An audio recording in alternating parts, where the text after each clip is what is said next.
almal en baie welkom by ons eerste op die tafel gesprekke met Dani en Caleb. Dani, baie welkom. Ja, dankie Caleb, ek moet vir jou welkom sê, dis lekker om my nuwe kollega aan die wêreld bekend te stel en hierdie is vir my 'n droom om 'n tafel te sit en tafelgesprekke te hê en op die tafel belangrike onderwerpe te sit. Wonderlik, en dit is so lekker om deel te wees hiervan. So net so 'n bietjie konteks. Die tafelgesprekke gaan oor dinge wat in ons hart leef, rou eerlike gesprekke oor die lewe, maar vir ons eerste 5 op die tafelgesprekke gaan ons gesels vanuit Sondag se boodskappe uit. En ons is in ons reeks nader, dit gaan oor Jesus se saligsprekinge en ek is so opgewonde. En ek kan nie wag dat die mense vandag hierdie moet hoor wat hier gaan uitkom nie. Maar Dani, jy het iets gesê Sondag in jou boodskap, dat die oorspronklike sonde nie was dat ons ongehoorsaam was nie, dit was dat ons onafhanklik gelewe het. Wil jy 'n bietjie uitbrei daaroor? Ja, ek dink ons het, as ons vir almal vandag die vraag vra, wat is sonde, dan het die ouens elkeen 'n verskillende lys van sonde. Nou daai sondes wat ons doen, wat verkeerd is dade van ongehoorsaamheid en onafhanklikheid.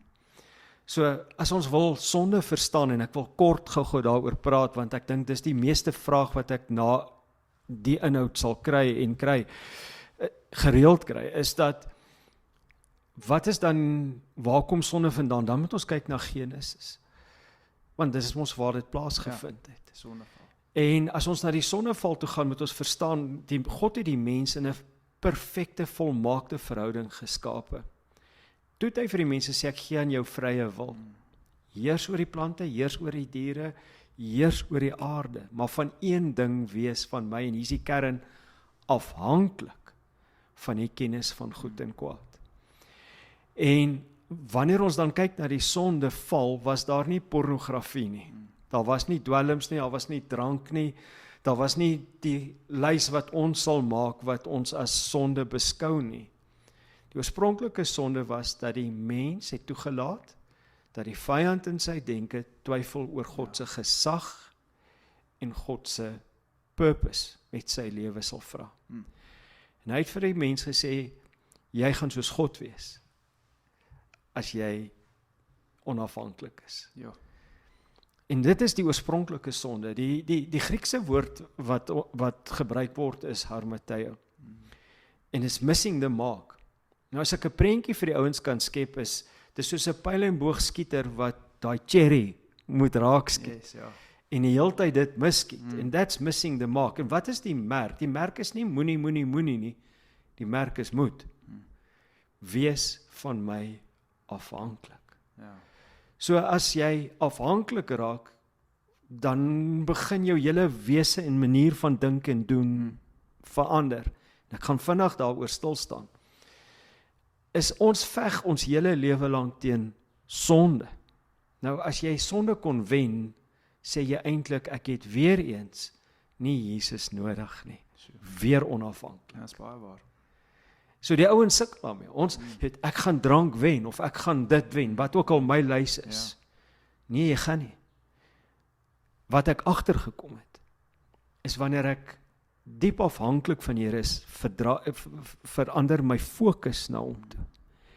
En wanneer my fokus na hom toe gaan, verloor hierdie ander goed hulle hou vas op my lewe. Wonderlik, Dani, baie dankie. Ek dink, ek hoor by jou vandag, dis 'n perspektiefsverandering. Ja.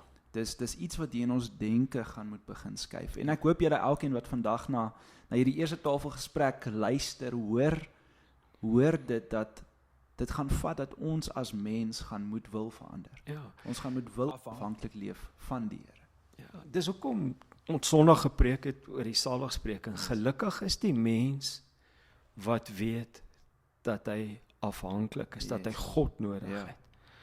Nou, as jy weet dat jy nie weet nie, en as jy weet dat jy nie kan nie, as jy weet, en dis ons tema, ek kan nie, dan kan jy. Ja. Want dan kom die skrif waar wat Paulus gesê het, wanneer ek swak is ek sterk. Yes. En dit het die potensiaal dat van ons kykers en luisteraars letterlik vandag, nou, wat hulle hierdie kort videoklip kyk op die tafel. Weg kan stap van hierdie tafel af en heeltemal 'n transformasie deurgaan en wegstap van sonde af. Want dit is 'n diep afhanklikheid van die Here wat die wenne kom. Ja, wonderlik. Ek hoop julle hoor iets vandag en ek hoop julle leer iets vandag en ek wil julle uitnooi om nie volgende week te mis nie. Ons is so opgewonde. En deel hierdie boodskap vandag met iemand wat hom moet hoor. As jy nog die Sondag se boodskap geluister het, nie gaan luister hom op ons YouTube kanaal by Die Gracia, maar dit was so lekker om vandag op hierdie manier saam met julle te kuier. Dani, baie dankie. Dankie Caleb, is lekker. Ek sien jou volgende week by die tafel. Ja, sien jou volgende week. Dan chat ons weer.